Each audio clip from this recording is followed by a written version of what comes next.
This week is an exceedingly good Friday. Here's the Mr Kipling.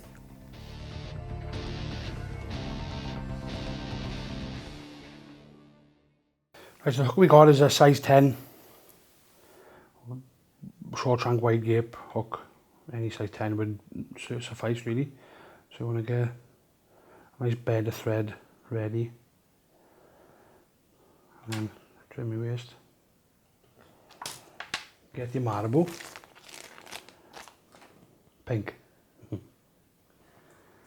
This fly actually came about last year. I was tying flies for a friend of mine and on the table was pink marabou and biscuit fritz.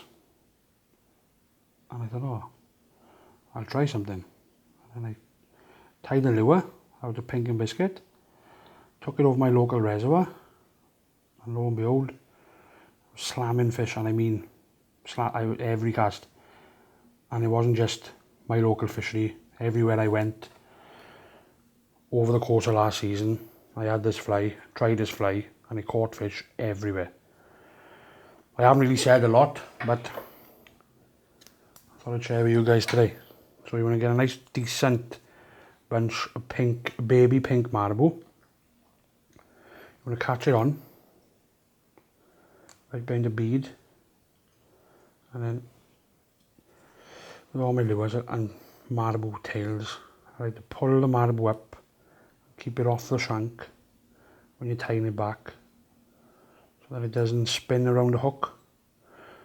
And what I mean when it's spinning around the hook, if you just tied it in like this all the way down, then see it's all like around the hook.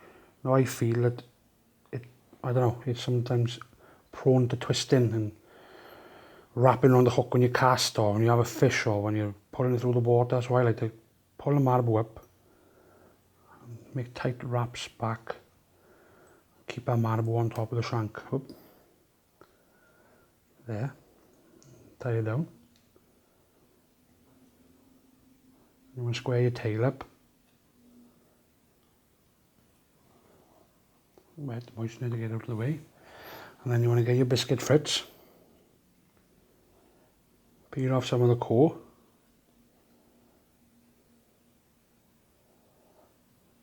Tie it down.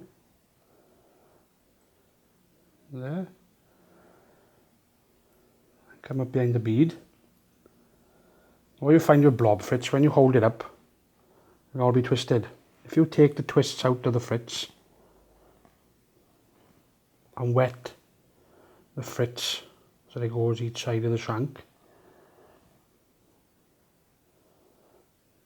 each side of the fritz core, it's easier to wrap. So every wrap then, fold back the fibres and wrap, fold back and wrap. Now what I like to do with this lure is leave a little gap in between the fritz so it's not so bulky.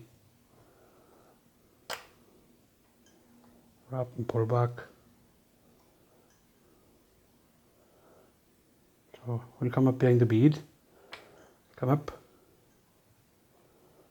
pull back the fritz, pull the fritz tight behind the bead, and come up with your thread, tight in between the fritz, come over behind, come over behind, and your fritz will be locked in. Here scissors, go nice down tight, and then you wet your fingers, put everything back,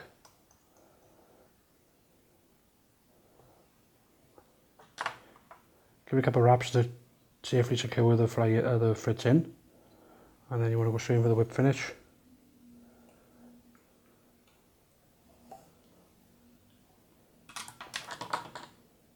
Trim, and then get your old faithful toothbrush and brush all the fritz back to make sure there's nothing trapped in, or it gives you that plush look. Now this was the original one I tied from stuff left over on my table, but I took it a bit further then and I tied some variations and tied a booby variation. This was killing fish. I tied a blob with no, but basically the same sort of lure with no bead and a shorter tail like a blob.